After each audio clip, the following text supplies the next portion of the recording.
Um, I am your book rep, Krista Bottomley. As I was saying before, you can always shoot me a text and I'll answer a little quicker. I will answer usually within 24 hours, not instantly usually. But if you aren't in that big of a hurry, you can email, but I am slower to answer that. These are my kids. I do have kids that are spanning all the way, like I have a Challenge 4 graduate, all the way down to a foundations student, and his tutor is on the call with us, so she can attest to his liveliness. But I'm very much in the thick of things while I've also seen the end game. I see what CC produces in its students. My daughter is thriving in college. She's about to graduate. She's in her senior year of college, doing quite well, but I'm still like in the mix. So I think that gives me a little bit of perspective sometimes with like what we're all still dealing with when we're trying to juggle all the things. I'm gonna skip through this because I often forget to do this at the end of the call, or sometimes people have to jump off. This is my book rep code. This will be expiring at the end of this month, but if you're doing a $75 purchase, you get a free Trivium table or free flashcards. That includes like the memory work flashcards that we like for doing Memory Master. And then I don't think the Latin flashcards will be in store yet though, so it won't apply to those. All right. So our agenda today, I'm going to start talking really fast in a minute here. I'm not going to be quite as fast as the Micro Machines guy, but I will try to keep it rolling because there's a lot to go through. We are first going to go through our parent resources. We're going to talk about some merchandise swag super quick, miscellaneous this and that, math map releases, and I'll give you some updates about things that you need to know about that release because it will affect you even if, even if you're buying the books. And then Common Latin, I'm going to go through that briefly, Foundations Guide, and then Reasoning is at the end. So you can kind of tune in and out where it matters to you. Like some people might be shopping at Aldi, but you need to slow down at certain points and then skim over others. All right, so because we will be moving fast, it's good if you have a notepad. Also remember that you can open these links, but just like let them sit in the window off to the side because you'll something that might be a YouTube video, just let it sit to the side, mute it, and then go back to it later as almost like a checklist to do later. Also, does everybody know how to use your screenshot button? I find that very handy. I've done 17 meetings to get ready for this one meeting, and I screenshot like crazy because then I can go back and see stuff. So that's how you use it on your keyboard. And then everybody knows how to do it on their iPhone anymore. So please participate if you can. If you're not like multitasking too much, please participate. That like react, there's like a respond button, like with a little smiley face. If you like something, you don't like something, respond because that helps me realize that I am talking to humans and not just talking to myself on a screen. And then if you put questions in the chat, either write your questions down or put them in the chat so I can address those later. Okay, so we're going to do some like prep work. Talking about why are we changing things. As everybody knows, we are Classical Conversations, and we have 3 pillars: classical, Christian, and community.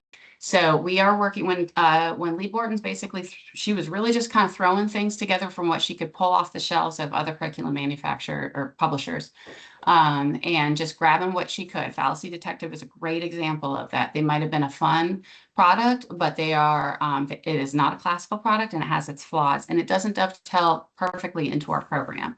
We have a lot of things on our in our catalog that are like that we're gradually trying to phase out to make more classical, both in content and in method. We're also trying to make them more thoroughly Christian with respect to worldview, not just cultural. That means not just slapping some Bible verses all over the place. There are so many things. Sometimes we don't realize how much culture is invading even the church. And so there are so many products that we have had to use in the past that actually are kind of very worldly with some Bible verses thrown in. So we are trying to make it more Christian in worldview, not just little sticker Bible verses. And then they are curated for community, not just for, so there's 2 aspects for community. Well, there's a lot of aspects to community, but the ones I'm going to talk about are CC communities and your home community. So we're trying to make this more community friendly in that our new products help with directors who are having to, when we're trying to run this in community, If our guide says one thing and our product says something else, we don't always know which way to go. And I've been there where I'm struggling, where I'm like, well, my guide says I'm supposed to be talking about these things. But if I follow the curriculum plan, it says something totally different. And this just kind of, we're trying to make the product and the program dovetail more nicely to be more hospitable to the tutors and directors that are trying to lead. Additionally, we're trying to make it more consistent for home community. And to bring around, like if you went to any of the math map things, one of the things that we talked about is it's trying to bring everybody back around the table together. So for example, when Challenge A, I've heard a lot of people, Emily Robinson is the one that first coined this phrase. She said there's a Challenge A shock when all of a sudden you were doing community together in your own family with homeschooling, and you're all talking about the things, you're engaging together, but then Challenge A happens and all of a sudden they go off on their own and you almost like lose that child, almost like you sent them to school. And we're trying to bring everybody back around the table by integrating what's happening in the challenge program with the foundations and essentials kids too. So you'll see that with Math Map, where we're trying to work together. I think you'll start to see that when we get to the Latin section, and then also in the reasoning strand, how there is dovetail between what the younger foundations kids are reading in their Ancient World Echoes books is going to be similar to what their Challenge A and B students are doing in the reasoning strand. So something to unite the family and keep us together, having a common culture within our families. Okay, so we're going to start talking about, so this is the Cultivating Christian Leaders. These are all, these are books for all Christian classical leaders. Now, a classical Christian educator, or sorry, in CC, when we say Christian leaders, we mean CC parents, because it is the goal of CC to turn to reinvigorate every parent's education and turn them into leaders. So when you see leaders, it's not talking about LRs, it's not talking about directors, and it's not talking about tutors, it's talking about every CC parent. So just keep that in mind. We used to call them parent resources, now we call it Cultivating Christian Leaders. So the big one that's coming out right now is the Habits of Classical Education. This is focusing on the art of grammar. When the core came out, what was it, 13 years ago, 12 years ago? That was Lee's first big book that she put out, and it is fabulous. It's very vision casting. There is like a lot of practical stuff in there, but we have found that more and more that moms that are joining CC, and it was happening in my generation too, but these younger moms that are joining CC, they have not had a mom walk alongside them and show them how to teach young children, because we've gotten so accustomed to just delegating everything. So this is a very almost like a grandmotherly approach. It's written kind of like, in Lee is a grandmother now. She's talking about, okay, how do you teach your student to attend? How do you teach your student how to memorize? And it's not done in an abstract manner. It is very much like some of the previews I've seen of it are showing this is how you have them hold a pencil. Very basic stuff. There is vision casting in there, but it's also very much like practical. What do you do on the ground when you are trying to teach a wiggly 5-year-old what to do? It is sort of replacing the core, but the core will still stick around. The summer book club guide, you can click on that. We are encouraging summer book clubs to help keep the communities engaged with each other over the summer, especially you leaders. Some of you who've been around for a while will have noticed that over the summer people drop off and you almost lose your community over the summer. Doing summer book clubs is a good way to do that. And this book club guide is awesome because you just walk through it. It's like the book club that we had for the core. It makes it so any parent, doesn't have to be done by leadership. It can be any parent runs through a book club over the summer. All right, so this is the table of contents. You can kind of take a screenshot of that there. Gives you some of the basics. But this is an example of that where she's saying this is how you walk through it. And it's even scripted, not scripted for you to use like a textbook, but it's saying this is how you talk to a child about Hamlet. So as I said, it's very, very non-theoretical, very practical. So, and then just a couple of you, I'm very I get distracted easily. So if anybody isn't on mute, if you could mute yourself unless you have a question, that kind of helps me. That's because I'm not great at focusing sometimes. It is available for pre-order right now through April 14th.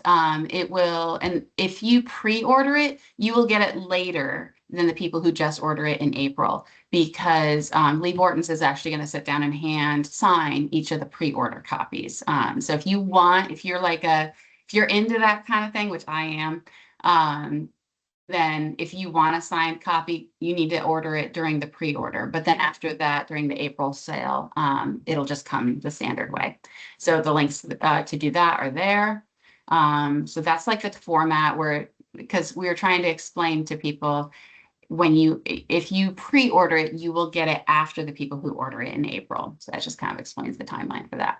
That is a promo video where she's kind of explaining it a little bit. That's one of those links that you can click on, leave to the side, and watch later if you like, just to kind of keep it handy. All right, Woke and Weaponized is written by Robert Bortons and Alex Newman. If you know who he is, he wrote the book Indoctrinating Our Children to Death, which was a big book for leadership last year. But the subtitle is How Karl Marx Won the Battle for America and How We Can Win It Back. This is part of our educational independence movement that we're working on. It is only being sold on Amazon currently. It'll eventually go to the CC bookstore, but we were trying to promote it to the general public to kind of build more awareness about the issue there. So, but it does talk a lot about like the foundations of where public school movement is, and also, but it's talking about the history a long time ago, like how public school came into being, but it's talking about what is being done today. Like, for example, who is really pushing the school choice movement? Who is behind that? Like he talks about, did you know that it's like Bill Gates funds the school choice movement? Why would that be? The UN, why is the UN so interested in our the school choice movement? I shouldn't say "are" because it's not. I'm not part of the school choice movement. So because and it's talking a little bit about how they're using language to kind of alter people's perception of what they're trying to do. So link is for that. This is the Educational Independence website as done by Lauren Gideon. She's awesome. She speaks at a lot of the conventions now. But if you're interested in more information about that and why CC is on the educational independence instead of the school choice side of issues. All right, next is Out of the Ashes, Rebuilding American Culture. This is done by Anthony Espelin. If you remember the 10 Ways to Destroy the Imagination of Your Child. And there was another one that was really good. It talked about how we're using sports and entertainment to corrupt our children. Anyway, it says, I'll just read a short quote here that you can see on your screen. Our culture resembles a bombed out city. We have to assess the damage, but merely lamenting about it does no good. There is work to be done.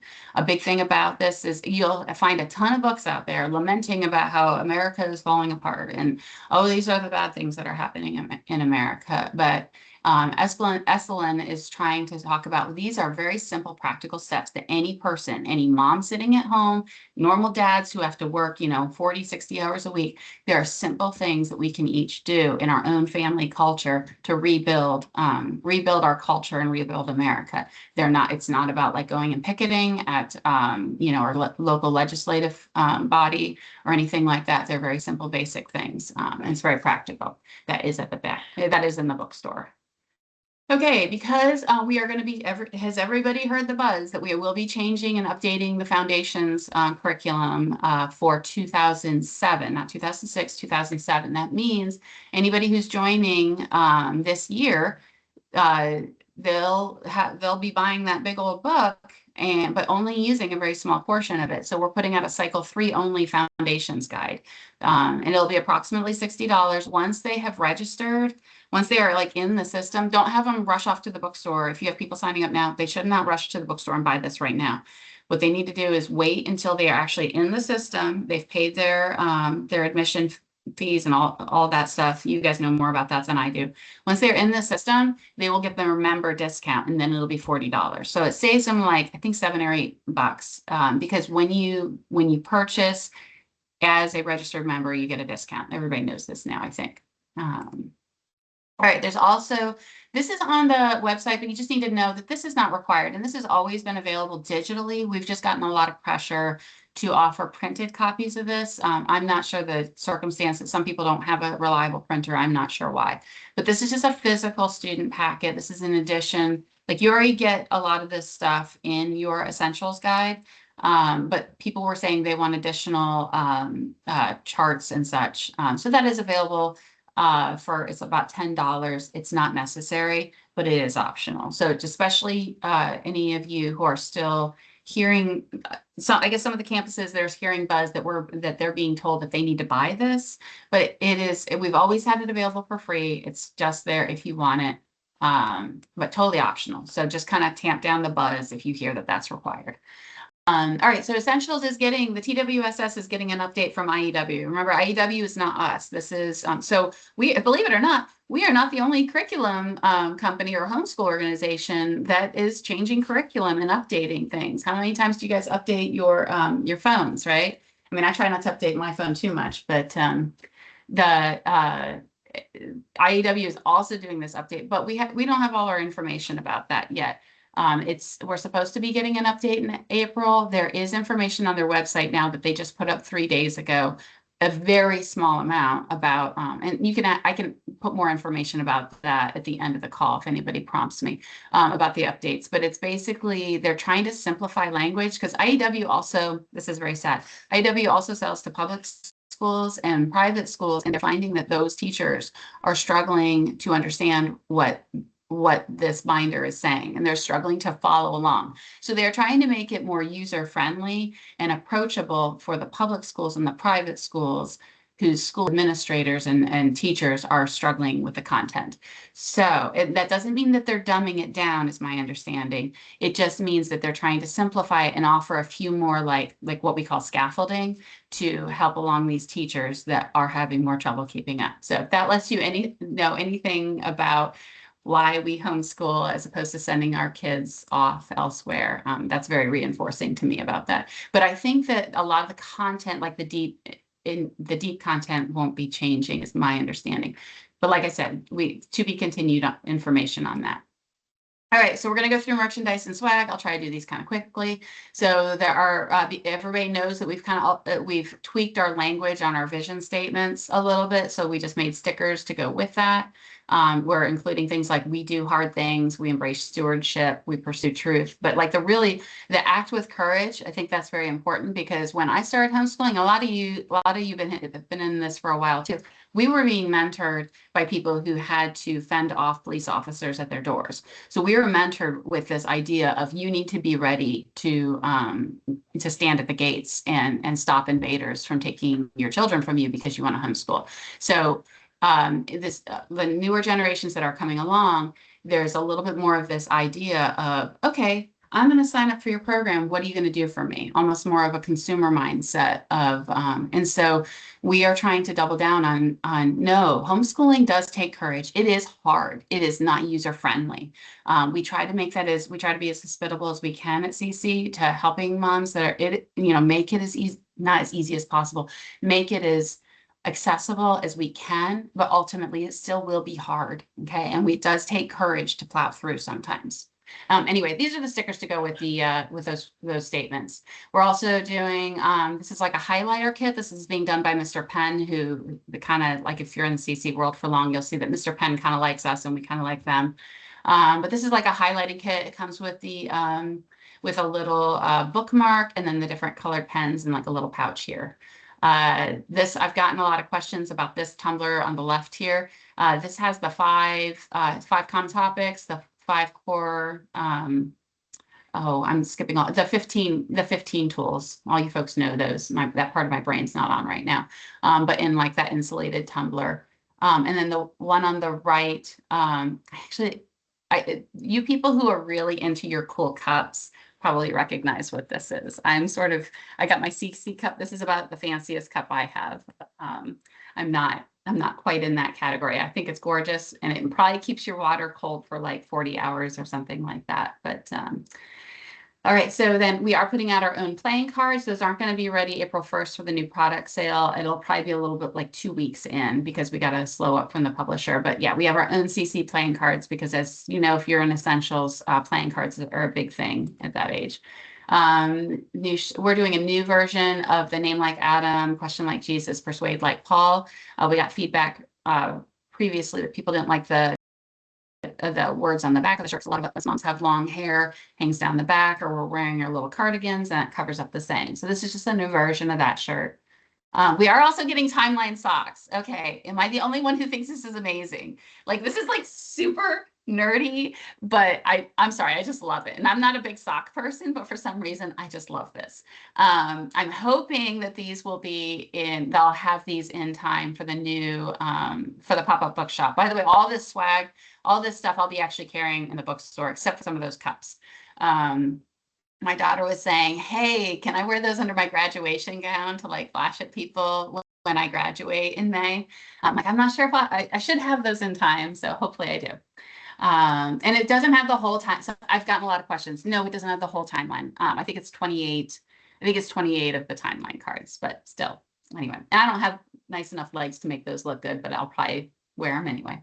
All right, so Math Map, the 2026 new releases. Most of you have seen this, so you're pretty familiar with that. But the big thing that you need to be aware of and spread out to your families, make sure that everybody, even if you're not in leadership, say to the person next to you, hey, you guys are using Math Map, right? I heard that you have to download all the current digital copies before April 1st. And so make sure you're telling everybody that, because once April 1st comes around, and I would actually say, make it the end of this month, like make March 28th your deadline to download all the digital copies, because they're going to come off the website and they're not going to be free in the companion anymore.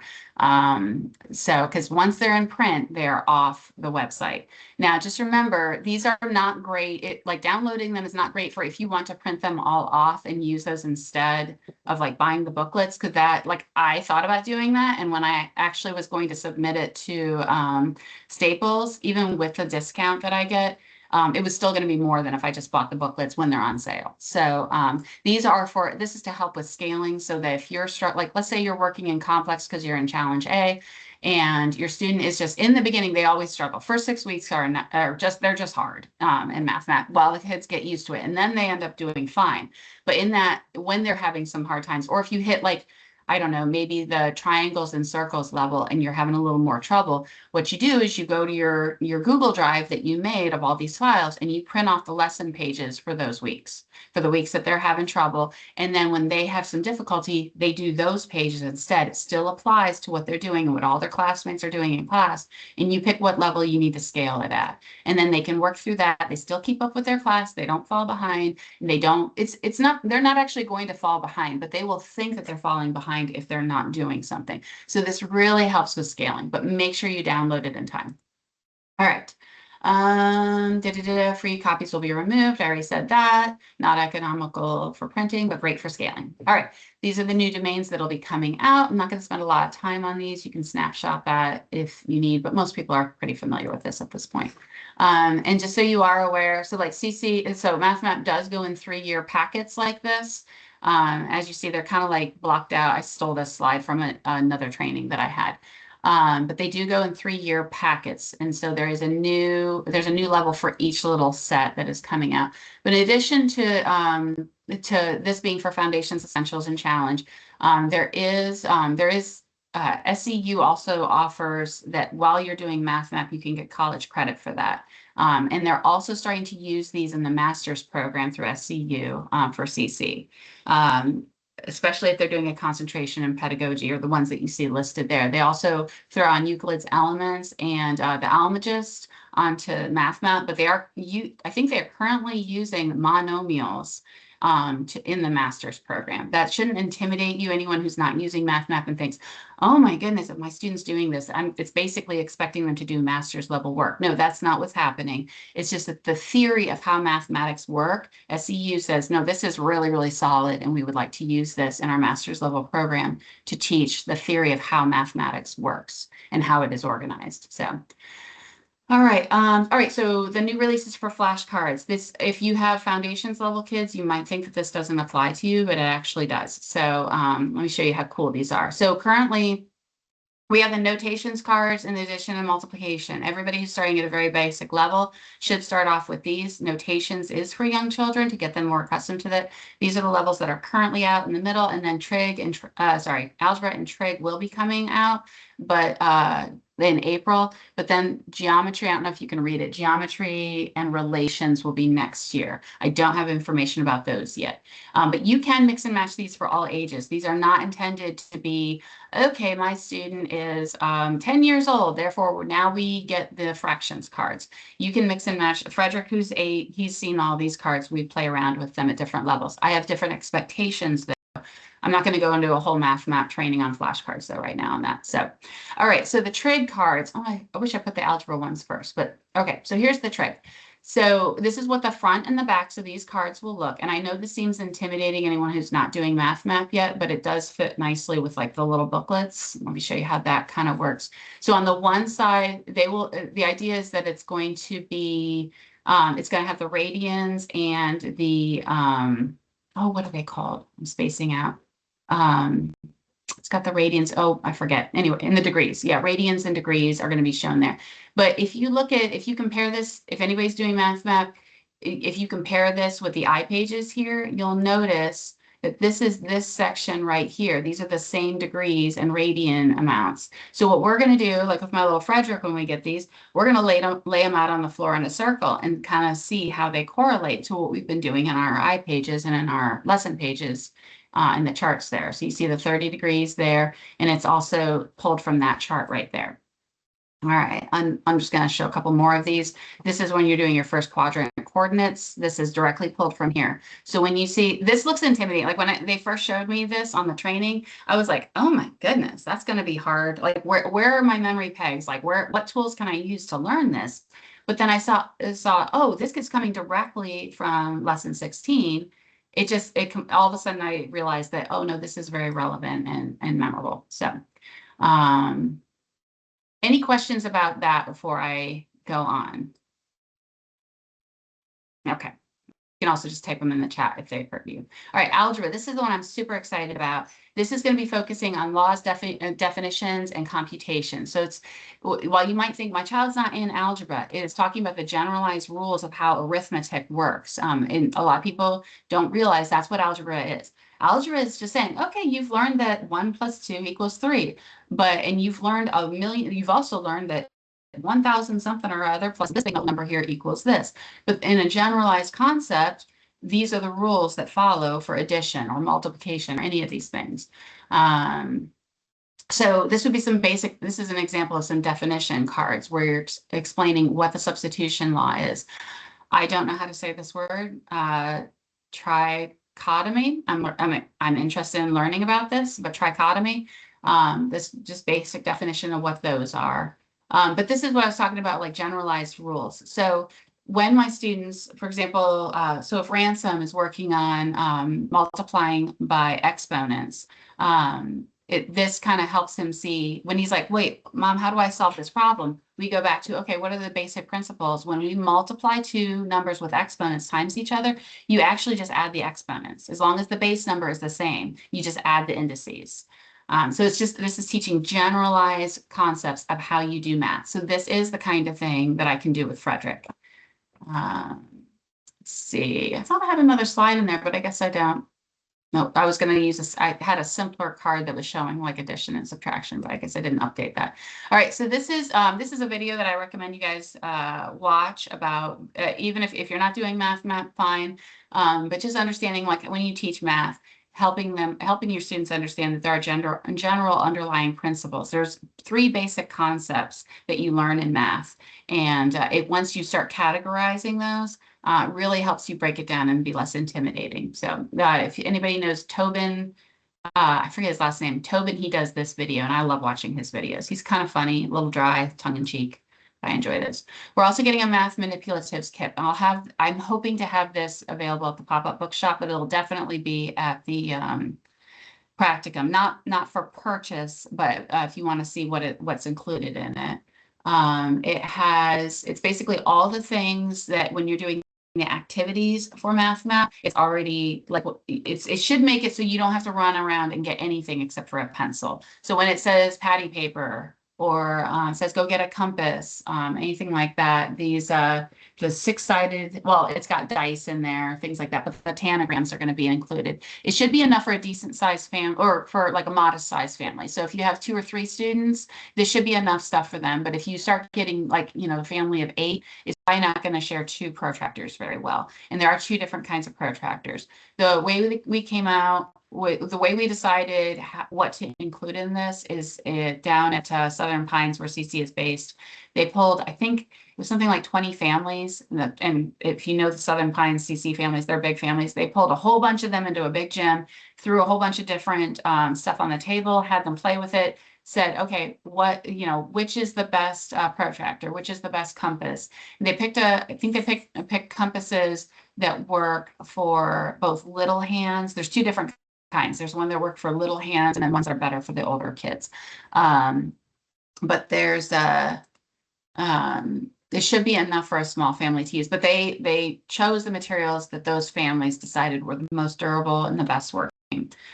Those are going to be, it's just shy of $100 for all that, but it should be enough to last, especially with the patty paper, should be enough to last for quite some time. All right. Oh, this is an update. Careful calculations will now be included. This is actually inaccurate because I just got an update yesterday about this. It's going to be in the week. They're going to start putting it out in the weeks 15 and 30. The what are those called, Katie? Those days. Assessment. Is it assessment? Is that what those booklets are called? Anyway, it's the week 15 and 30. The answers to the careful calculations will be in those. And so you'll see that you can pull those out and put them aside if you're using those careful calculations as a test. They are going to be downloadable in April or May. And I think the booklets that are already printed, they'll have to put in you'll get like an extra insert in because they're actually not printed out yet, but new booklets that are being printed will have them included, bound in there. All right, so let's talk about Common Latin.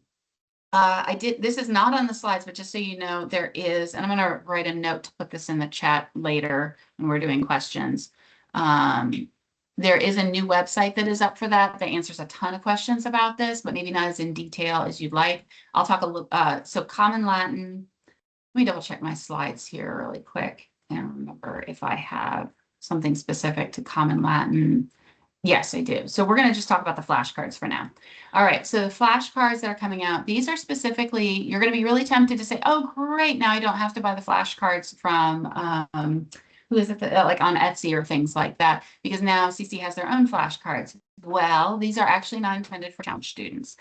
They're intended for foundations and essential students. And CC knows very well that a lot of people want to buy pre-made flashcards for their challenge students, but I'll talk more about that, why we're not doing that in a minute. But we know that we lose money to like Etsy or like Memoria Press. When everybody runs out and buys, we know that we're losing, that money's just like leaking out the door that way. But because it is important for us to stick by the classical method, we would rather we would like to make it a little more difficult for parents to do that because we really do want our students to handwrite this. And I will talk more about that in a minute. All right, so these are foundations and essential students. These are going to be index card size. It should be exactly the size of a standard index card, fit in there nicely so that when you are adding more cards, this could be like your students in foundations and essentials will have their initial cards, but then they can add more, especially going into challenge when they start making their own cards. There are 72 cards in a set, and there are 3 sets. This is what they are. They are to begin building a memory bank of Latin vocab so that when they do go into challenge A and B, etc., they'll have a little bit more under their belt and they'll feel a little bit more comfortable. It's also to help them to develop the habit of memorizing vocabulary so that it doesn't seem so strange, like good habits of let's pull our cards out of the box and keep them organized. We're going to flip through them like this. You'd be surprised how many Challenge A students, when you talk about using index cards, they don't seem to know they don't seem to understand the concept of flashcards. Everybody is into swiping on their phones anymore for Quizlet or whatnot, but they don't know how to use just a basic flashcard. It's really surprising to me. And that goes with my own students. Like I need to work on that with Ransom quite a bit. But this is also to join in Latin study with older siblings. Again, this is to bring people back around the table so that we're all together, studying together. My little ones, Frederick loves anytime he can do what his big brothers are doing. And so if he sees them doing Latin, like right now, we just have a little copy work that he does in Latin because he just wants to join in. But having these flashcards will be like, oh, they're learning their vocab. Let's learn our vocab. And that way he can anticipate doing that in the future, and it builds a culture of learning Latin in a family. What they are not, it does not include any of the foundations memory work. So this is not redundant. What's in your foundations guide is separate from what's on these flashcards. It is not a challenge product, as I said, and it does not include the full list of common Latin vocab. So if you're in common Latin in challenge A, B, and 1, you cannot just buy these and think that you're all set and don't have to make flashcards. You'll still need to acquire or make more flashcards for this. It also does not, there are cards that help moms understand the grammar, but it does not fully teach the Latin grammar rules. Let's see, and then it's not necessarily cycle specific, but you could. Obviously, we have the year that we focus on noun endings, and we have the year that we focus on verb endings, and then we have our, the year that we do 1 John is good for like prepositions, etc. So this is the noun pronoun cards. I know it's kind of fuzzy, so I apologize for that. But we're trying to use more appropriate vocab that is relevant for younger children. For example, we don't have the word slaughter in there. Like if you know Henley Latin, you know what we're talking about. The bodies are in the river kind of stuff. We're not going to be doing that for the younger children. And it could be used as cycle 1 if you want, but not necessarily. There are some grammar rules included in each set. This is something that you could include more for like the essentials age kids, but it's also for mom. That way, how many times do you see a mom who she goes up into challenge A and she's just like deer in the headlights with Latin because she has no understanding and she's just terrified. This gives her a few years to kind of acclimate to, okay, how does Latin work? Oh yeah, this is familiar. And it kind of helps her stay one step ahead.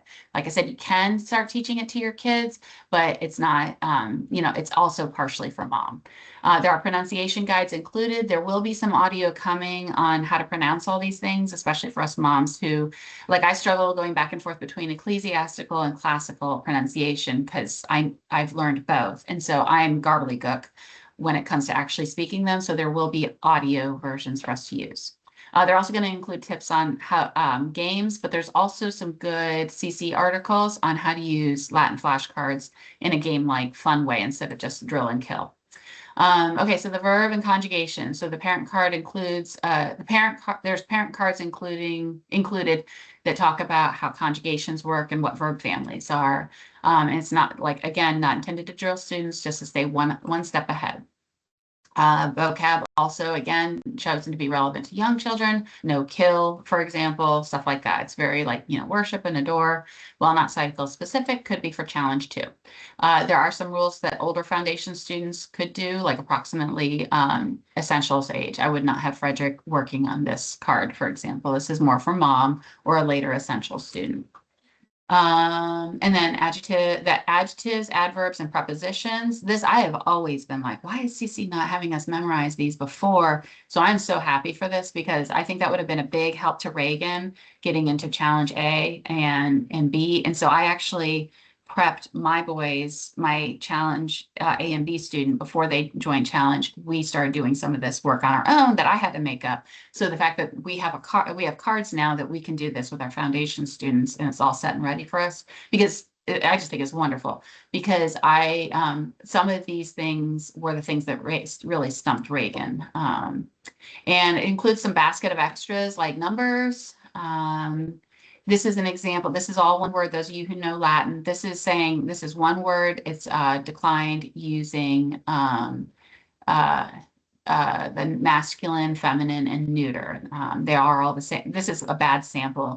Justice does not mean just fair, and justum, equitable. All 3 of those words mean justice, fair, or equitable. And that was a bad sample card that I picked. All right, so just a reminder, this is not a replacement for challenge students making their own. There is a link down at the bottom there for Latin flashcards documents if you want to spread them around to your families or around your community that you can print out talk to people about or just share through, email or whatever you want to do to help give them some background information about this. They are not for challenge, but they are a good model for forming challenge habits. These are Sebastian's, and Sebastian's director is on here right now.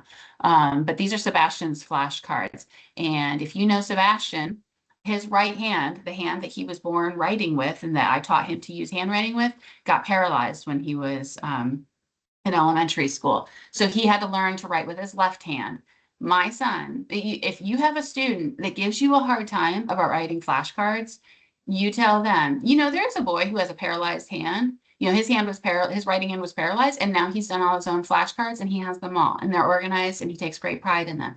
But it was hard work. It was serious work for him to do this. And there were a lot of tears in the beginning. Now he is happy to do them, proud of them. And he has this nice little box. I did these and I accomplished this. And so you tell your kids, if Sebastian can do it, I really think that there are very few students who legitimately have an excuse to not make their own flashcards. And the reason that is important, and my daughter could come down here and do a big old diatribe about how important it is, but there is nothing like writing your own flashcards that helps get that information into your brain. You could assign them copy work, but why not have them do copy work on their own flashcards they're actually going to use and keep with them? So that, and my daughter complained about it along with, as loud as anybody. And there were tears and frustration. And Mom, you just don't understand. Everybody else in my class is buying their own flashcards off of Etsy. That may be, but you're going to do these flashcards. Now she is the one trumpeting. Everybody needs to write their own flashcards. She went off to college. She learned Greek and she learned French, and she wrote all her own flashcards. And she is far excelled her classmates at language acquisition because of doing that, when everybody else was just swiping through their Quizlet stuff. There's time and place for Quizlet, but I'm saying there is, like, making your own flashcards is a powerful tool that you should not skip. It is not something just to produce a product. It actually produces the content in their brain. All right, that's my soapbox. All right, so Common Latin. This will not be released this coming year, but because everybody's talking about it and everybody wants to know about it, let's cover it really quick. So this will be released simultaneously for Challenge A, B, and 1 at the same year. If you go on the Common Latin website, there's a lot more information about that. But they'll be doing it at the same time, and it's going to be done just like Essentials. The charts even look like Essentials. And this has been done for, I think, 10 years now overseas. It's been around for a long time, or at least it was in the development 10 years ago, because I've been hearing about this for years and wishing that we could bring this here to the United States. And I'm glad that we've got it to the point where we are doing that. But essentially it works. Everybody will have the same passage in Latin. So like we're going to be working through the Latin Vulgate together as a family. We're going to be translating scripture and digging deep into the Word of God together as a family, translating it from the Vulgate. So there'll be the same passage. Let's say it's Job, because I know we do some passages in Job. So we're in Job 1. First cycle student, who would be Challenge A, he's mostly going to focus on memorizing his vocab. He's going to make his flashcards, and he's going to try to work on the rules. And then he might translate one sentence. And then you have your Cycle 2 student, same passage. He's looking at the same passage. We read through the whole thing in Latin together. That doesn't mean he's translating it all. We just read it together. And then he goes back over his flashcards, reviews them. Oh, he didn't make all of them. He better make them this year. So he finishes up making sure he's got all the vocab in there. He really solidifies his grammar rules, and then he translates a larger passage. Maybe it's 4 sentences. Third cycle, same thing. Third time through, you read the passage as a family. He already knows all his vocab, so he flies through that and he's done. He does his grammar rules. He's pretty solid on those now. But now he's going to apply them for the full chapter, and he's going to translate that full chapter instead of just 5 verses. So they're all working together. All 3 of those levels are working together on the same passage, but just at different levels. And it really is focusing on how we learn everything through stages. We learn our grammar, our dialectic, and our rhetoric. Of actually practicing translating. Okay. The charts are going to look very similar to what the kids are already familiar with in Essentials. So it's not this big jump it's basically taking Essentials and saying, we're going to do it now Essentials or in Latin, instead of in English. Let's see if I covered everything. And they've been doing this in international communities for many years. And part of the reason, one of the thing that started us doing this is because we could not translate Henley Latin because Loyola Press owns the right. We have a ton of international communities all over the world that are serving missionaries, military families, and just and native people to their own countries who are looking for something that would glorify God in their curriculum. And so we can't translate Henley. So we originally just devised this to help them. So it's got a lot of time that it's been like working the kinks out of before we brought it to communities here in the United States. This is not a spontaneous decision that CC made. It's had a long time, a lot of thought has gone into this. These are wonderful. Parent Practicum is going to be focusing on Latin this year. These are two wonderful. That is Tobin right there. He does a lot of the videos that I love the most. He's got a good sense of humor. But these are both clickable. You can watch these later. I watch these and kind of get excited about Latin. But it's similar to that math video that I was talking about earlier. He breaks down into why, like, what is language acquisition? What is like when you did what is math? What are the three basic things you need to know for math? This is the basic mental habits of knowing Latin. Very similar. All right, so let's get to the reasoning strand. This is the big one. How am I doing on time? Oh, I'm okay. I'm not doing too bad. I do need some tea. Does anybody have questions about any of that while I sip on some tea and rest my vocal cords? I don't think is there anything in the chat for questions? Not yet. Okay. I don't have a question on the Latin, but I have missed the boat on foundations, and so I just figured I might ask right now. When a new foundations guide comes out, does that imply that there's like new music and everything? Or not necessarily? Not necessarily. And I don't have all the information on that yet. So everybody is super excited about 2027. And so they are actually limiting the amount of that on there because they want to make sure that we're learning the 2026 stuff well before we jump into all those things. Yeah. So okay. I just know that I'm gonna have people asking me. So if I can about new music. Yeah. Well, when we did if they're gonna have to like learn all new history songs and things like that. Yeah. And if you remember when we did the update, Jamie, when was that? The update, was it like 8 years ago that we did the last update? Some of the songs, the songs were dramatically different when we changed it. There were a few, there were a couple that were brand new.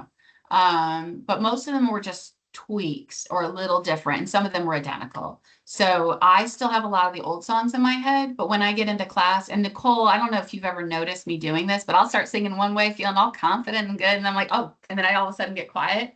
And then I'm like, oh yeah, that's right, it's a new song. And then I join back in. So I have found that it hasn't been very disruptive personally for me. And then for the timeline, what we're going to do with the timeline cards is it's just going to be adding on to the end of it. We're not doing all new timeline cards. You know what I'm saying? Because a lot's happened, like Rising Tide of Freedom, which I think that card is going to be removed because that looks different than what we thought it was going to be. Like that was just us going with the information we had at the time. But Rising Tide of Freedom has definitely not happened in the Middle East. So that card will be removed. And then we're going to update it. But that was 25 years ago or 20 years ago. I forget. Anyway, it was a long time ago. And there's a lot's happened since then. So there's going to be new timeline cards that are going to be tacked on to the end. So that was more than you asked, but so much for resting my vocal cords. All right. We'll go ahead and go into the reasoning strand then. All right.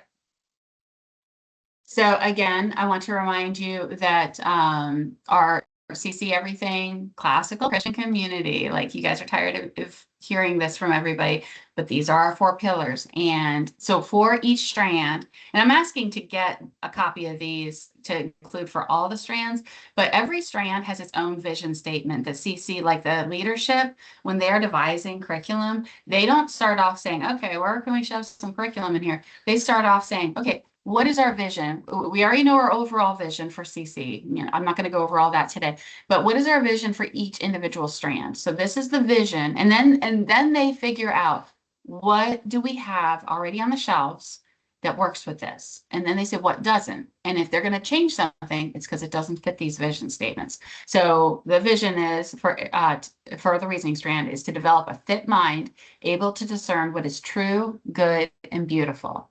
Okay, and then for classical, it's to develop the habits of testing ideas through questions, syllogisms, and dialogue to detect slipshod thinking. In community, it's to develop unity within the family and the community by cultivating a Christ-like mind, able to perceive truth. I'm sorry, I just think these are beautiful. I think they speak for themselves. So I think this is very wonderful. All right, so and our core verse for this is come, let us reason together. The things that will be changing, so you guys know the analogies, but the things that will be changing are puzzles, fallacies, marvelous to behold will be shifting what we're doing with it, and then words in the word. These are the 4 things that we're going to be talking about. So this is going to take a little time. There's going to be a standard rhythm that we use for the reasoning strand of semester 1 will be formal logic. And I'm going to say formal a little loosely. It's not formal in the way that people who are in the philosophy field would say formal, but it's saying we're going to be just talking about logic in the background of it. And then semester 2 will be applying logic often in a creative way.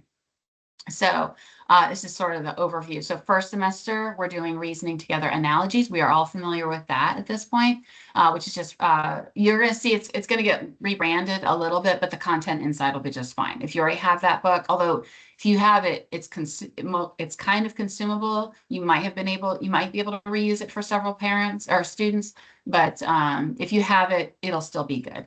And then second semester is the reasoning together puzzles. Challenge B, first semester will be the fallacies, and second semester will be focusing on aesthetics, which is where the marvelous to behold comes in. We're not going to talk about A, B, and 3. A and B are going to stay the same for now. It will be changed in the next year or two before Challenge B students move up into that. Before Challenge A students get there. The B students will go through Challenge A or Challenge 1 as it currently is. And then Challenge 3 students already had their update last year.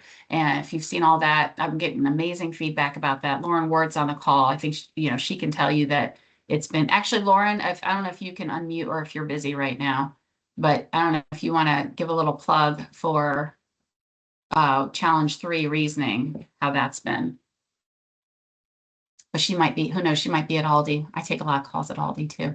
And then Challenge 4 is the words in the word, and that's where we bring it all together. All right, so and that's kind of how I explained the rhythm goes. If you see the grayed out ones, those are things that are not changing this year.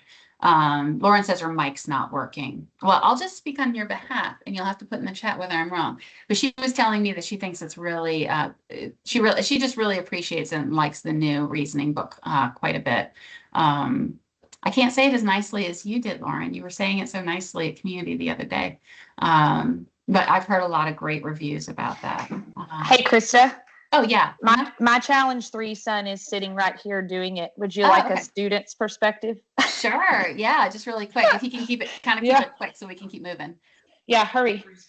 Give him a quick what you think about the reasoning book real fast. Absolutely. Hey, everybody. Fast. My name's Tucker. I really appreciate the reasoning book. I think that it balances a lot in a lot of ways. The structure of a biblical worldview when it comes to philosophy and kind of its relationship to its close sister, theology, but also experiences and writings from people who don't have that same worldview. And that degree of balance helps us to understand the nature of philosophy as a whole, and beginning in kind of the classical period and gradually getting more and more modern is very helpful to see not only the historical progression and often a decline in Western thought in some ways, but also outlines for us the advances of people in theological directions that maintained the same beliefs that some of the ancient philosophers did about God. Awesome. Great. Yeah. There you go. Yeah. And so if you remember, so from a book rep's perspective, last year when people heard that we were going to be changing from the product that we had at that time in place, people were like, why are we leaving that? It's so wonderful. But then the parents who have seen, the parents who are seeing where it has gone have been very excited. And so keep that in mind as if you'd ask any of those parents, would you ever go back to what we were using before? They'd say, oh no, I just didn't know how good the new stuff was. So keep that in mind as we're leaving things like there are people who are very upset about fallacy detective going away. Some people, personally, I'm a little angsty about the Canon Press logic going away.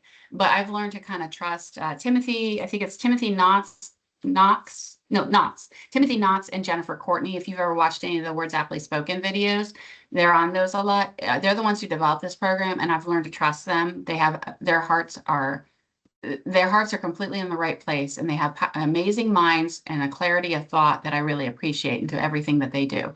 So if they're making these changes, I feel like if it was somebody else making these changes, I'd be a little like, oh, I don't know about this. But when I hear they're behind these projects, I feel like I can trust what they're doing. So getting into that.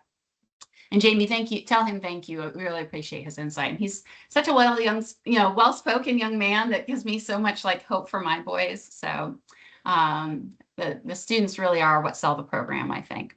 All right, so we're going to talk about puzzles first. So puzzles is going to be the second semester, because remember, first semester is analogy, second semester is puzzles. So we did more structured learning for first semester. This is more like restful learning and applied logic in second semester. You'll see the cover for all the artworks. If I go back a slide, all the artworks are featuring some Marvelous to Behold will eventually get a change there, but excuse me, they are all featuring some sort of like architectural or physically aesthetic classical piece of, although Golden Gate Bridge isn't classical, but it is some piece of architecture that we're trying to draw attention to on each of the covers. It's like our unifying theme. So the cover to puzzles this is called, I thought this was like a CGI or like a AI art or something. This is a real building. It's called Dancing House. It's in Prague, Chechnya. And it's in the deconstructivist style, but the book is approximately 320 pages. Like I saw it sitting on somebody's lap in a picture they gave us, and it's a big honking book. It has over 100 puzzles in it of varying lengths. Some of them are very short, simple puzzles. Some of them are incredibly long, especially the ciphers. And there is a separate answer key. It is going, unfortunately, we had publisher issue or printing issues that the answer key will be digital the first year. So many apologies on that for the first year, and then in print thereafter. They might be able to even get it in. We're hoping to get it in print by second semester, when some of the moms might buy this for the second semester sale, but we can't make any promises about that just because we've had issues with this. So anyway, apologies on that. All right, so this is, if you've read Jane Austen books or a lot of even like Bilbo Baggins, historically puzzles have been a classic parlor activity that were done. People sitting around in the parlor asking each other puzzles, and there used to be these like big books of puzzles, mental puzzles, cryptograms, things like that. Not the little kind that we buy in drugstores nowadays, like the crossword puzzle books. There used to be much more like verbal puzzles or conundrums. And so we're pulling somewhat from these old books that used to float around. There was a very well-known one by Anna, how do you say her name? Barbald, Anna Barbald, and I'm going to read a quote from her that applies to this. So it says, finding out riddles is the same kind of exercise for the mind that running and leaping are to the body. They are of no use in and of themselves. They are not work, but play. But they do prepare the body and make it alert and active for anything that it may be called upon to perform. So does the studying out of enigmas. They give a quickness of thought and a facility for turning about a problem in every way, viewing it in every possible light. So these reasoning puzzles provide mental exercises that encourage learners to develop fit minds that are honed by classical and preformal logic skills. Okay. Now, if you remember back to our vision statements about having a quickness of thought, that this aligns with that. So, all right, it is a collection of classic puzzles curated from the public domain. These are old puzzles that have been around for a long time that we've kind of tweaked and made more like approachable for modern day. The idea is to develop flexible thinking, mental tenacity, attention to detail, and care, and to to create that hesitation before rushing in and just giving an answer right away.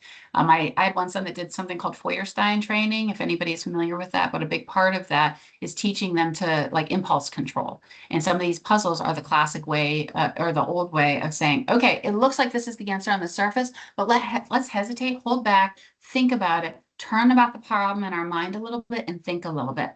I think a lot of us, there's this quote that I've been thinking about a lot lately because I kind of blundered saying something in community the other day. It says, fools rush in where angels fear to tread. That quote from Pope, like back in the 1700s. And this develops there should be a hesitation of thought before going into solving all these problems. And there's also some of these problems are going to be real stumpers. Some of them are going to be super easy and fun, and the kids are going to really enjoy them. But some of these are going to take some time, and some of the puzzles they will not solve right away. So they need to be prepared for that. But that goes right along with one of our revision statements of the doing hard things. So the types of puzzles that are included are riddles, enigmas, conundrums, secret codes, ciphers, mazes, and paradoxes. These are, like if you know much from your history, Julius Caesar used ciphers, and so did Mary Queen of Scots when she was trying to break out of prison. And so some of these are classic codes that we've borrowed from them. All right, so this is the weekly content. You'll notice I believe there are 14 weeks here if you are familiar with challenge. It's because week 15 is an assessment week, or sorry, a Blue Book week. So there are 5 chapters, but they're broken down into, most of the chapters you do in 3-week segments. So for chapter 1 is wondrous words. This is a good one for a screenshot. If you're a director or in leadership, this is a good screenshot one so that you can study this, because I'm not going to go in depth on this.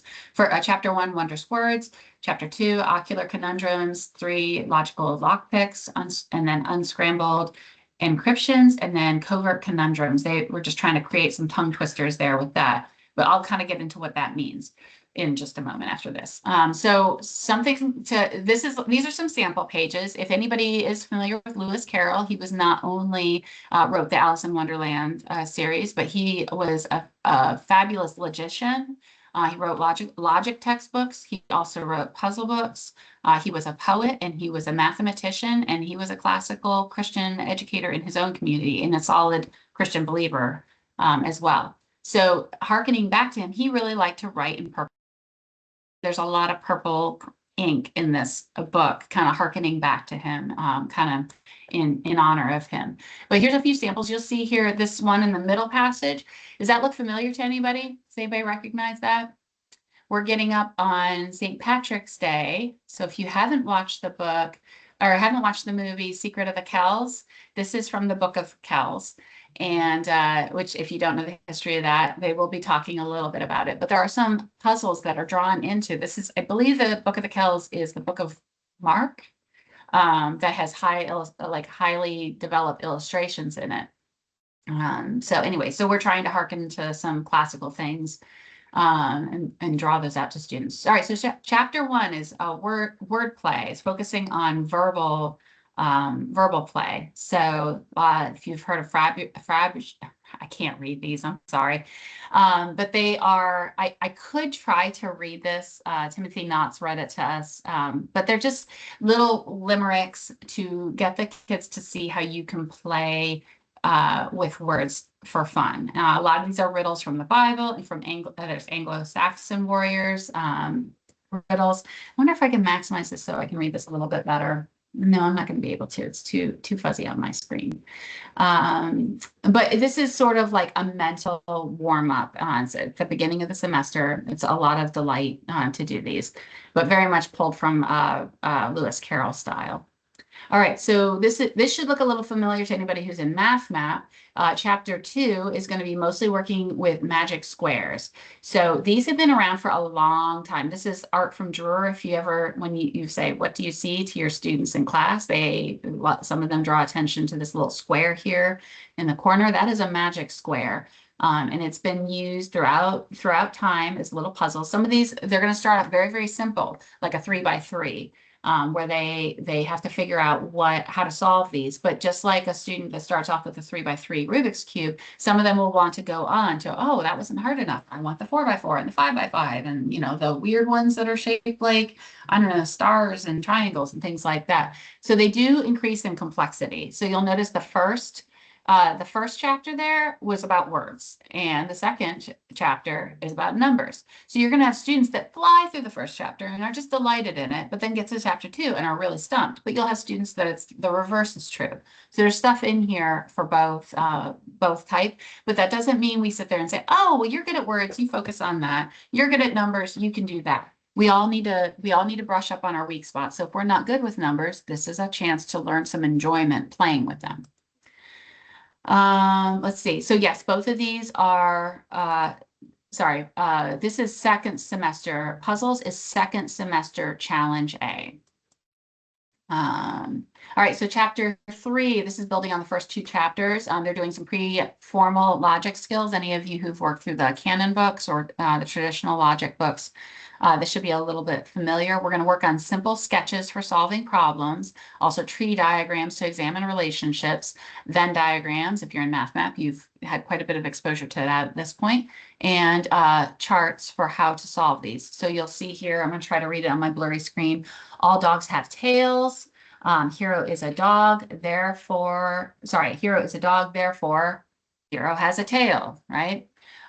So this is very base, like X, Y. It's very, very basic syllogisms. While I'm very sad that Canon Press is going to eventually be going away, I also recognize, I would say about, and Katie, you might be able to speak to this. I'd say a third of the class loves flying through that and is really enjoying it. A third of the class kind of gets it, kind of doesn't, and about a third is really not doing well. Like that was my experience doing B.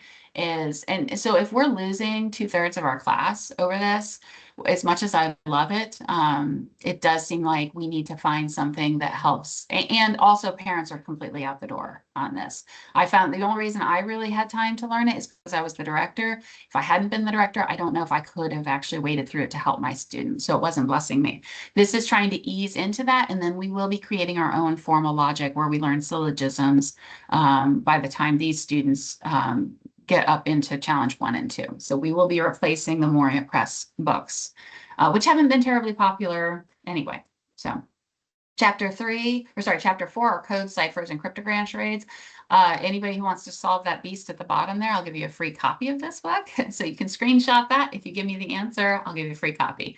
But these are basically like transposition codes. And this is meant to just produce a little bit of more tenacity in students, but also the delight when you solve these, the endorphins that go off in your brain. Ransom gets really into this sort of thing. He gets really excited. He'll labor over these for quite a long time, and it does develop that mental tenacity. And then chapter 5, stenographic puzzles. This is like puzzles within a puzzle. Timothy described it as, what did he say? He said it's like a crossword meets a poem meets a word search, and it's all mixed up, and it's very multi-layered. I can't wait to actually see it for myself. And then they are encouraged to create their own problems to exchange with their siblings. Or classmates or whatnot to kind of create their own puzzles. There is a link to the product page there at the bottom. Whoops, let me get back there. There is a link to the overall document. Oh, something I should say. These are not meant to be treated. And I will get to more questions at the end. So just give me a moment. These are not meant to sit there and do like in solitude all the time. They can, but they're meant to be like, hey, grandpa, let's work on this puzzle together. Let me show you what I did on this. Have you ever worked a magic square? This is a really easy one, but now I'm really stumped on this one. This is meant to be something that is engaging within and with siblings. And it's also meant to be kept on the shelf. There's going to be quite a bit that they don't solve this year, but they hopefully when a younger sibling comes back or when they just see it on the shelf, they pull it out someday, they open it back up and they encounter, oh wait, I remember that one really stumped me. But wait, now I see it, and I think I can work through this, and to teach them that there are layers to learning and understanding, and to develop that confidence when really wrestling with something. But yeah, it is supposed to bring the family together. All right, so we're going to move forward and talk about fallacies. So this will be replacing fallacy detectives, but it will be in challenge B. This is first semester first semester challenge, but yes, first semester challenge B. I get a little mixed up, too many new things. All right, so the why behind this. All right, I'll just go ahead. Well, no, I'm not going to read all this. You can kind of scan that yourself because I'm kind of running out of time. So again, the cover art is classical. This is the Colosseum, drawing attention to that. These are that is based on stories drawn from the Echoes book series, again, to bring the family together about that. We are categorizing because classical educators, we love to put things in categories. God who made the universe, he did things in categories. Linnaeus, like he wanted to categorize all the different kinds of animals. A big thing about classical educators is we like to categorize and organize things because we do live in an orderly universe. So we are trying to help students learn fallacies categorically, and we're putting them into the 3 basic categories of logos, ethos, and pathos. And that if any of you have had a student that went through the fallacy detective, the experience that I've had is when they love the book, they're really, really enjoying it, and they love just shooting out fallacies at you. Oh, that's, appeal to authority, or that's this, or that's this. A couple of years go by, and you're like, oh, what fallacy is that? When you're watching like a presidential debate or something, and they're like, I don't know, red herring? Isn't everything red herring? Like the answer to everything is red herring, and it's kind of slipped out their ears. It's because a fallacy detective doesn't give you categories to sort these into. And so this is an additional memory peg, and it's also going to give additional practice. And I'll talk more about that in a little bit. It has over 30 commonly encountered fallacies, so more than are in the fallacy detective book, closer to what Douglas Wilson's fallacy book would have. But if you've read Douglas Wilson's fallacy book, that one is too tongue-in-cheek to actually use as a lesson. It's more a fun thing for adults to go through who already know fallacies. It doesn't work for students this age. All right, so this is the breakdown, arranging by the levers of persuasion is what they say. So you'll recognize a lot of those. So there's additional ones that are not included in fallacy detective, and that's how so it's that pathos is the appeal to emotions, ethos is appeal to character, and logos is appeal to logic. So the way it's going to work is, as fallacy hunters, the students will travel into different kingdoms and then complete fallacy hunting reports at the end. So the letter on the left is a sample letter from, a mentor to the fallacy hunter. As you see, it lists logical fallacies that the student is to look for in that chapter and provides instructions for spotting both fallacious and accurate uses of these appeals to logic. So notice I said fallacious and accurate uses of logic. And that is something that fallacy detective does not do very well. There are appropriate uses. So when I tell my students, because I said so, that is not a fallacy.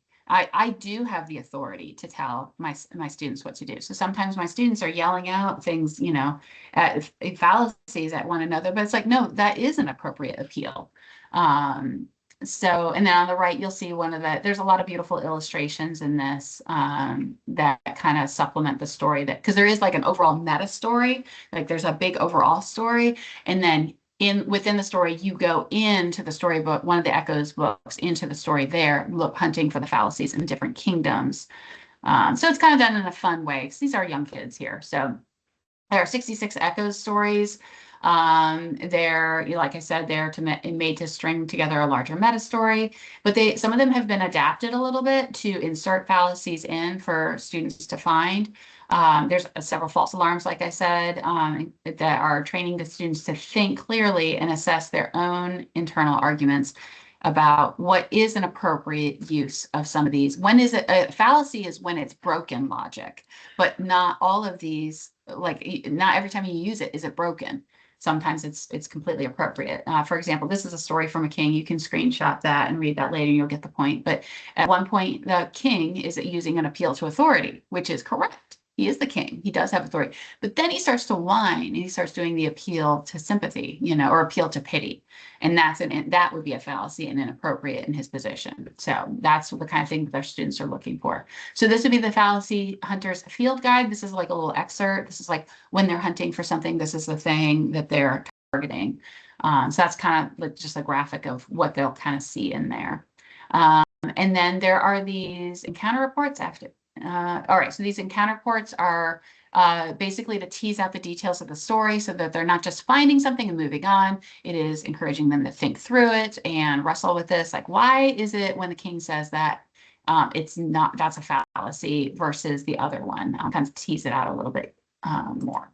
And then for moms who have multiple kids and can't just walk through every single, like, I so wish I could sit down and do all my kids' books with them, but because I can't, and we're all going in different directions, the moms there's this thing here for moms to zero in, and moms do what, like a debrief. Like after the fallacy hunter has finished his task, there is a debrief and she can go through this, ask some questions about the story without having necessarily read everything. It'll kind of coax her through it. It's sort of like the WAS guides.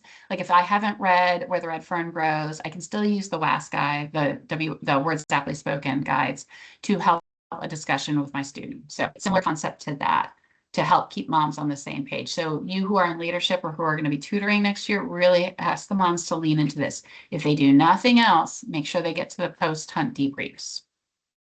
There is going to be an answer guide, answer key, a guide, and a glossary included. That's just an example from that, so they'll know what they're supposed to be targeting. They don't have to leaf through to different pages to try to remember what a red herring is or something. All right, moving on to Marvelous to Behold. Any questions about that while I drink some tea, help my throat? Are you raising your hand, Katie? Go ahead. Yes, I couldn't figure out the microphone earlier. No, that's all right. Because it's on my desktop.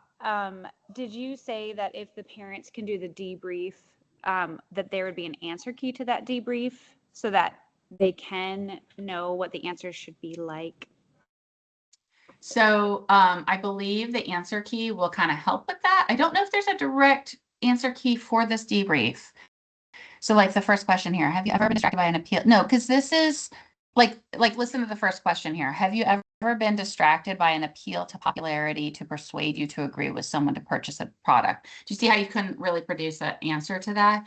So it's not that sort of thing. There's an answer key. I believe the answer key is for this page. Do you understand? So like the mom could take, like if she said, go ahead and write out the answers, she could take this and the answer key and match them up and see if they work. But the debrief is because we are classical conversations, right? So this is how do you engage in a conversation with your student about the material, and to bring, like, make sure that you're aware of what is going on in the heart of your child when you have these discussions. So does that help? Yeah, I'm just looking at those bottom two questions, and Okay. if a kid just handed it to me and I was to go over it, like in what ways, I'd be like, oh, ad hominem. Wait, what is that? So that's why that's where you use the glossary. Okay. So where you look those up really quick and remind yourself. And also remember, so we are also trying to redeem a mom's education. So hopefully she will jump to the glossary, look at those and be like, oh yeah. So also what that prompts, this is something else Timothy mentioned. When your students are throwing fallacies at you, oh mom, that's an ad hominem. And you're like, how do I, and then what happens is the mom backs down, not realizing what the student even threw at her. And that student just had success in failing, in manipulating somebody by, what is that called? Like an appeal to technology or something like that. I know it's not technology. My kids were talking about this, but anyway, it's they're saying something without me understanding what it means. So it makes me back down or makes other people back down. And so this forces them to go into the glossary, see what it says, and then they can, when they are confronted with their students misusing fallacies, they have a little bit more understanding. So is that a little bit better? And then what does it say? Compose your own fallacy examples. So that one, I feel like, yeah, you can't have an answer key to compose your own sort of thing. Do you know what I mean? But they will be able to use the glossary. The moms will be able to use the glossary to help them. Okay. All right. All right, Marvelous to Behold. For those of you who don't know, Katie, do you have 4 or 5 kids? 5. Okay, so she's scrambling all around too. So she knows what it's like. So, and you know, we have physical therapy constantly and a lot going on here too. So we're always like, wait, can I actually do this? You know, that's how will I keep up? All right, Emily, do you have a question? Yes, I do. The books that you said are going to replace the Memoria Press Logic books, when are they set to be released? This year or in a couple years from now? Well, not 2026.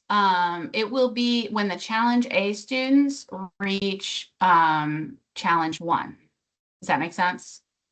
So they will get syllogisms. The current challenge A or next or this coming year's Current, challenge? sorry, this Current. coming group of challenge A, sorry, the 2026 challenge A, because we're making sure, no, I'm sorry, it's the current challenge A, the 2025 class.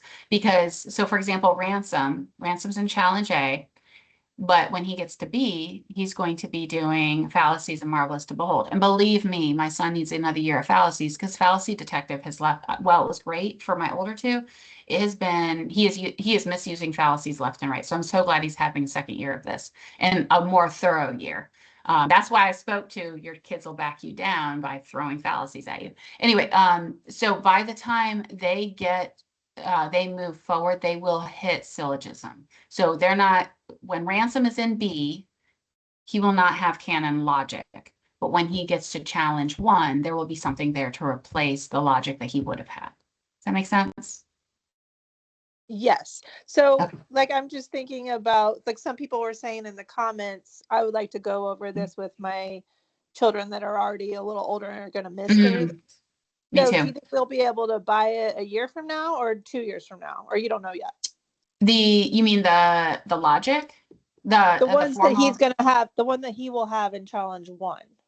the ones that he will have in challenge 1, I think will be in 2027 or 2028. Whenever, I can't Whenever he's there. promise. Yeah, when Whenever he's there, there will be no CC student who graduates CC without learning syllogisms. Does that make Okay. sense? However, like speaking to like these like puzzles and fallacies, we will be doing over the summer with Ransom and actually they're really excited about it. So Bastion's like, wait, that fallacy book looks so much better, and I want to do puzzles too. So they will be getting. I'm going to buy one for each of them, their own puzzle book. Well, I'll have to decide. When I see it, I'll see if they can, because I think you have to, it's very much like you write in this book. So I might get them each one, but they're excited about these and we're gonna be incorporating them for my kids that have gone through it already. So I think I answered the question. All right, let's go into Marvelous to Behold because I think I'm going to go over time, so I'm going to try to keep moving. All right, so challenge B is the study of aesthetics for second semester. Now, this is not redundant. I know a lot of you are like, wait, Marvelous to Behold is used in later levels. That's true. We're using it in a very different way, though, and that will eventually be changing up there, too, because it's not being as effective as we had hoped for our goals. Okay, so we're going to be kind of massaging this and changing it. But right now, the Challenge B second semester, Marvelous to Behold, is going to be used for a study of aesthetics.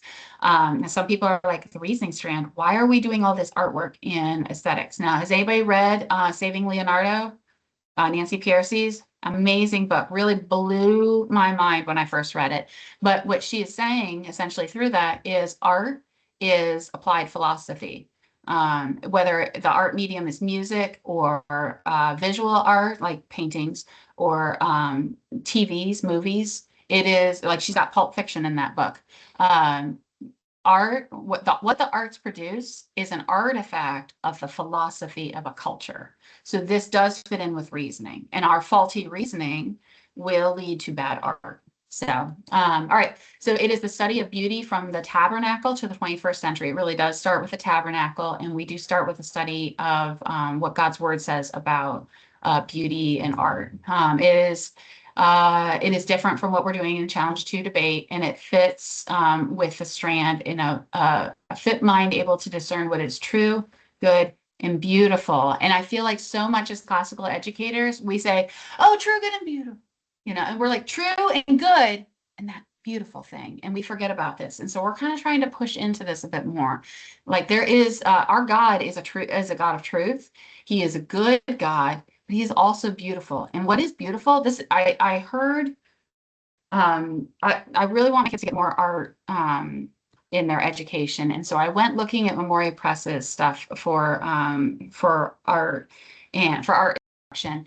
And so I listened to the first few videos of that, and he said all art should be compared to the art of the Greeks and the Romans because they are the defining pillar of what is beautiful.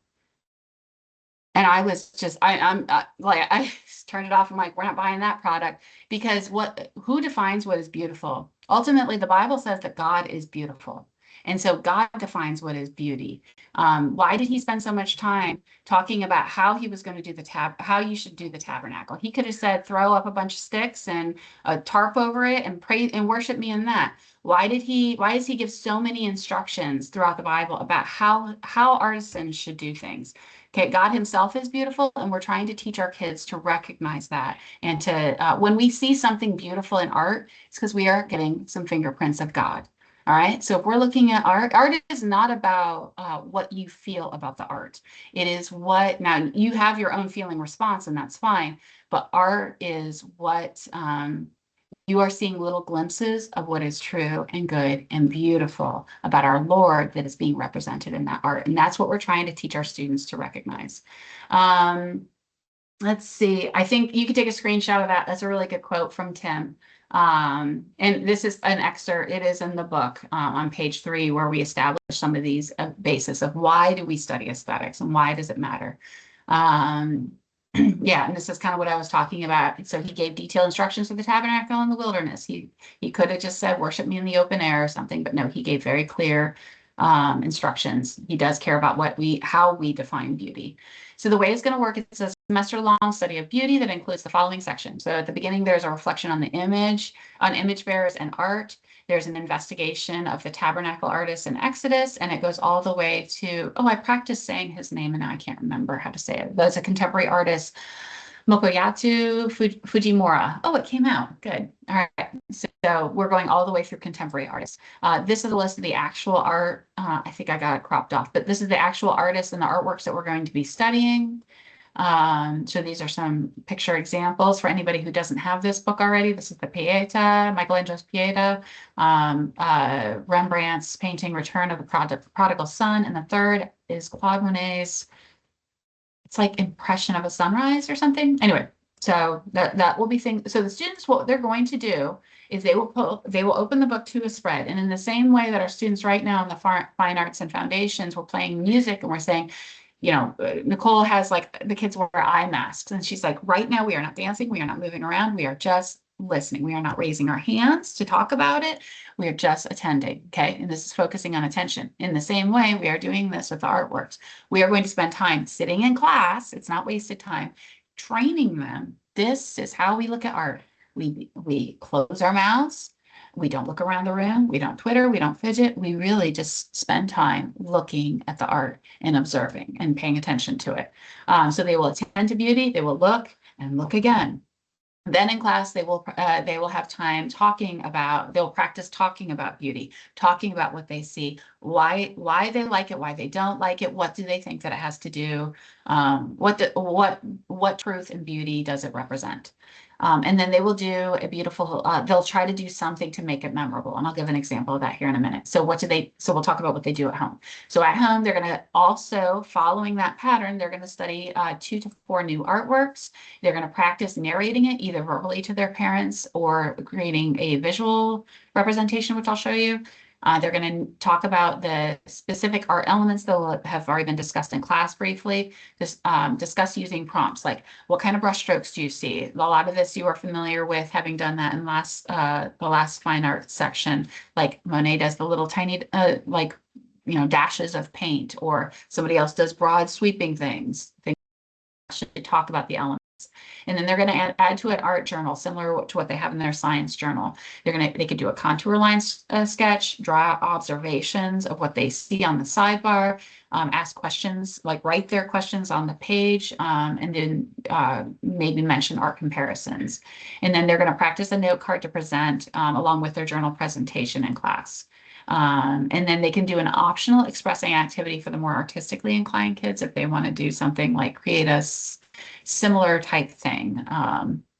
So this would be what that would look like. And this is an art journal, just of a model student. This would be very exemplary if a student put forward this. And this practice is for the Memoria. They're going to practice discussing, journaling, comparing, and presenting. If you want a lot more information, because I'm going to keep moving, the link to the Marvelous to Behold document is right there. You can click on that, open it, save it, send it to your families that might need more information about that.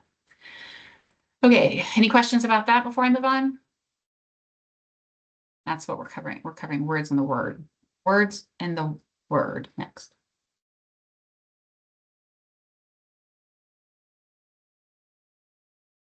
Okay, I'm very excited about this because I did feel like our fine arts and CC was one area that was not doing as much as I would have liked. But I also didn't know what were we going to give up. I don't want to give up logic, but seeing how these go together, I just think is wonderful. So, all right. So next we have words in the word. This will be for challenge 4. So if you remember, challenge 2 and 3 is staying the same. Sorry, challenge 1 and 2 is staying the same. 3 already got changed last year and this year. So then we have challenge 4 is at this point. All right. I'm going to scan over my notes really quick and see if I need to go through any of this.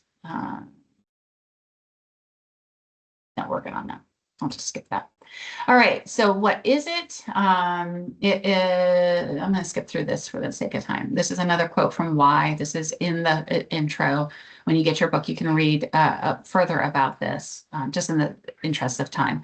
So they're going to be practicing the 15 skills of learning that we've been talking about. So this is sort of like a capstone. This is like a capstone of all their reasoning strand work. And honestly, it also includes things from like IEW, like essentials. It includes things even from foundations. This is like the capstone culminating of you have been studying. If you've been in CC your whole academic career, this is like a gathering together of all the tools that they've been learning that they probably forgot were even some of their tools at one point.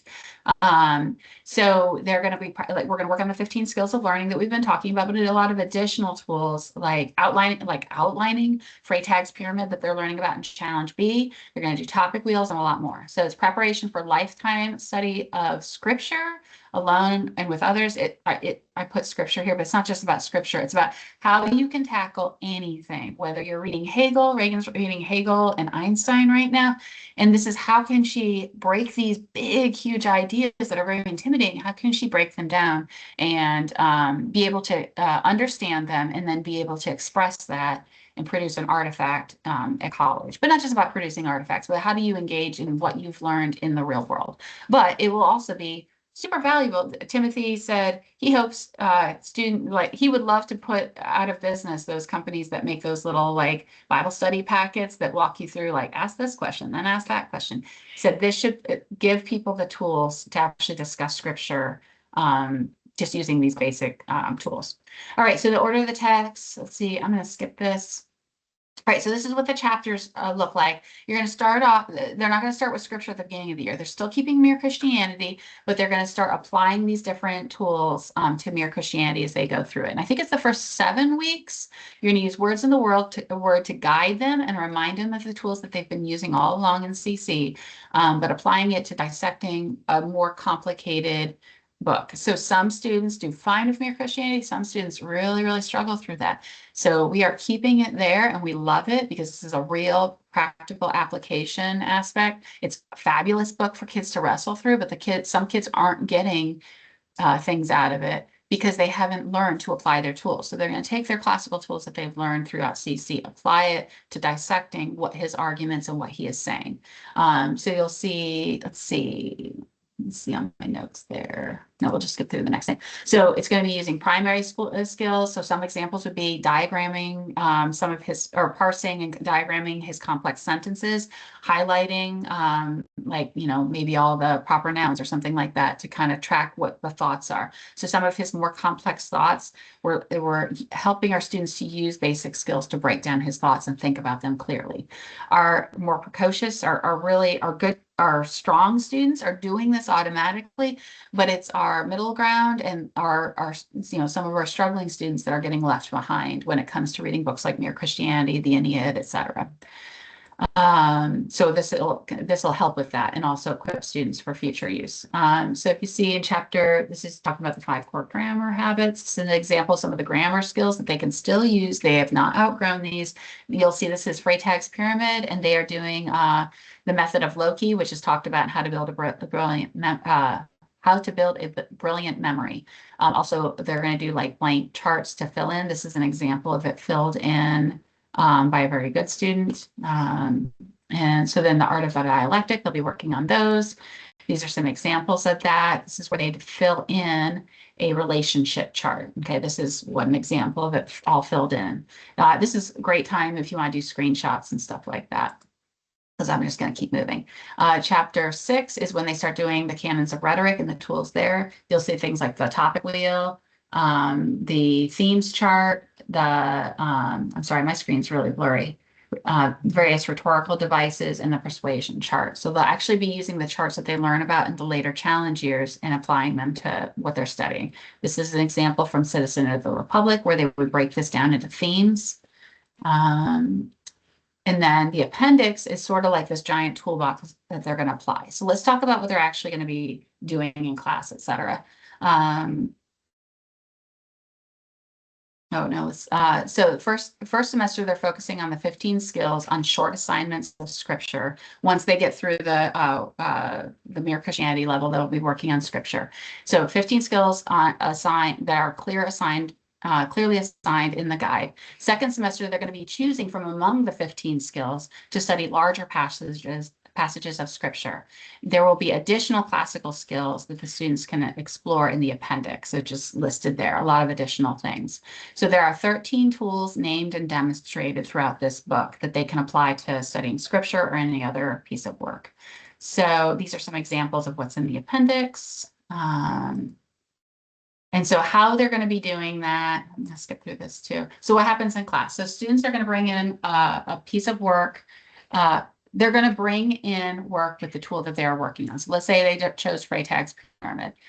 So they're going to say if they had done, had to have a discussion about Job, like they're going through the book of Job, they might use Freytag's pyramid to dissect the book of Job. And then they're going to discuss what they learned about by using the tool, not about what they learned about like in Job, but learned about Freytag's pyramid. And then they're going to discuss what they learned about Job, if that makes sense. So it's sort of meta-analysis. They're going to talk about the tool itself and how it helps them to analyze what they're looking at. And then they're going to talk about what they learned through using it. The director will preview the new tool that they'll be using for the next week's assignment. The second semester will be group-led, not tutor-led, where they help each other through their study and provide constructive assessment for how that tool was used and how it was presented in class. And that is a one-page document about words in the Word. I'm sorry, I really skipped through words in the Word pretty fast because I'm looking at the time. We're already 10 minutes over. So that is a document on that. So does anybody have any questions about words in the Word or anything else that we covered in this? Really finding 90 minutes is really my limit, and then my voice starts to go. And so I start to get a little fatigued. So I know, yes, I can go through the questions in the chat too. So we have here, so Marvelous to Behold is second semester challenge B. Got that. Okay, so Lauren is saying how she has a graduated daughter doing her degree at SCU in classical education, and she loves this new idea. She says she wished she could have read actual philosophers and not just learn about them. Oh, she's talking about the Challenge 3 stuff. She plans to read the new philosophy book as soon as she can. Hey, Krista. See. Yep, go ahead. I called on my phone so I could actually talk. The other thing about that book that I have found in Challenge 3 that has been wonderful for parents is he does 2 philosophers every week, and then he does kind of a little intro section that the editor has written about the 2 philosophers. Okay. And so the parents don't have to read everything, but I tell them, hey, read the intro from the editor so you know at least the ideas that your kids are talking about. So then they can have a discussion at home and they know a little bit, like they come from a place of like not complete ignorance. And so it's been really good to keep them engaged, but also give the kids a taste of the philosopher, which I don't think they got a lot of before. They learned kind of what to think, but not how to think about it, And so it's been really good. We've really liked it a lot. Yeah. Yeah, awesome. Good to hear. And like in what Lauren was just saying about it's helping bring the parents back in, and that's part of our 3 pillars, the community. We're not trying to take your kids from the older they get. We want them to lean into their parents, not pull away. And so it's maintaining that community aspect and keeping their parents engaged and in the conversation with their students. So And another thing about that challenge 3 thing, I've heard a lot of moms being like, how come we talked about Karl Marx in the previous resource, but we're not talking about in the new one? And Timothy says, if they actually go through this, Karl Marx is actually stealing from a lot of these philosophers. We talked about that. And as they read Karl Marx and Marxism in general, they're already like said inoculated against those ideas because they've already heard them many times. Karl Marx is just regurgitating a mixture of bad ideas that he got from elsewhere that we are discussing in that book. So anybody who had concerns about that. All right. So challenge. Yeah. So Marvelous to Behold will not be taken out of the curriculum for challenge 2. It's still part of challenge 2 right now. It's just being used in a different way. So both challenge B students and challenge 2 students will still have Marvelous to Behold on their bookshelves. And then let's see if there's any other questions on here. Is CC working towards replacing Memoria Press Logic? Yes, we are. Let's see, when will the books be replaced? Replacing Memoria Press? Yeah, it's before the students that will need it get there. All of this is available to buy April 1st. So if everybody, or maybe it's April 7th, I think it's April 1st. Everybody remember the new product sale starts March 7th, I believe. April 7th. And that's also, FYI, I should have said this at the beginning, all Math Map products, except for the flashcards, will be on sale in April. So if you're buying Math Map, make sure everybody in your community knows. Because last year I got all these calls coming like June, July. When's Math Map going on sale again? April of next year. And it's all the levels, not just the new levels. So if you need complex this year, because you're going up into Challenge A, something like that, buy it in April. Do not wait. It is significantly cheaper during the sale. Okay, I think it's 30% off or something. So sounds like middle school, blah, blah, blah. This is one, yeah. Awesome. Yeah, which one is your favorite book, Jamie? This is one of my favorite books. Oh, Marvelous to Behold. I love yeah. it so much. I try to get Foundation's parents to buy it because a lot of moms like me, I'm a math person, not an art person. So it's hard for me to even talk about art during our art component in Foundations. And so Marvelous to Behold gives me the grammar to be able to speak to my Foundations kids about art. So I love it. I think it's a resource every family should have, regardless of where you are in the journey. I did have a question though. Yes, go ahead. Do you know which of the reasoning books are meant to be consumable resources? Like, I know families they like to do it on the cheap and they write in a separate notebook, but I mean, like analogies for all of us were, that was always meant to be written in. Yeah. Do you know which of the other ones is meant? So yeah, let me go back to the slide where they're all shown so that kind of gives people a visual point and also me a prompt. Okay, so analogies, consumable, puzzles, consumable, fallacies, consumable, Marvelous to Behold is not, those last 3 are not consumable. Okay, so and words in the word, I'm hearing a lot of people once they get their hands, and I saw a prototype of this at the Leadership Forum in October. And there's a lot of people who are like, I want to buy this as a Challenge A mom to see where I'm going. It's almost like a encyclopedia of our tools. What is everybody keeps saying Freytag experiment, pull it off the shelf, look through it, understand it, and then there's another director who is going to buy this for her Challenge A moms who the kids are graduating. So that way they can send their kids off with their own copy, but they have their copy that they can use on their younger students. So those, the last 3 are more to be kept. The first 3 are consumable. But you could, there's some very creative moms out there. So, all right. And I think I got the rest of the questions. So if that's everything, anybody thinks of any questions, you can always reach out to me. I'm going to remind you about all the March Madness events that are going on now. Make sure that you're sending those to your families and to people outside.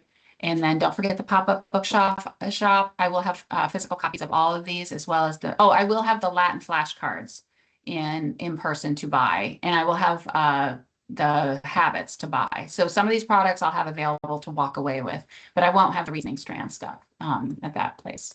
And then, yes, again, practicum, sign up for practicum. So with that, I think I'm good.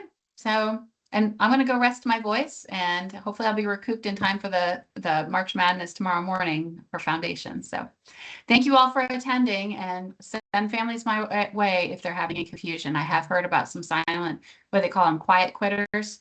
I've heard about some quiet quitters who are leaving over the reasoning strand and Common Latin. So please do send them my way. I want to get their questions answered if they have concerns. So, all right. You guys have a good Friday. Thanks so much for coming.